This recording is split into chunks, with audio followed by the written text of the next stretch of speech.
Meda Laza i skriveno blago kroz mračnu stazu. Sa trakom u šapi, što sjajno se sija, mali Laza stiže, kod sunce ne klija. Staza je mračna, gusta, puna hlada, tu strahovi vrebaju, svuda tama pada. On je mali i bucmast, ali srce kuca jače. Neću da se bojim, šapuće, neće Meda da plače. Seti se on sove, jelena i miše, prijatelji su uz mene, strah neka se briše. Izvadi on lupu, sija kao zvezda, traži na tlu trag, gde se blago gnezda. Mapa kaže, traži tamo gde je cvet, a u mraku vidi onaj skriveni splet.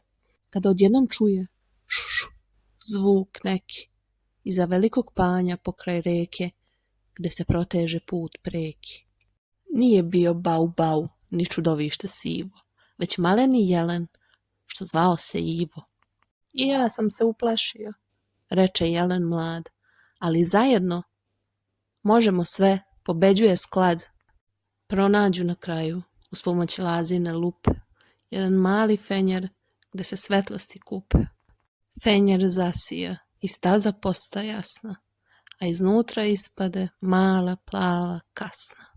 Na njoj trag se piše, idi ka potoku brza, tamo čeka odgovor od teškoga trza.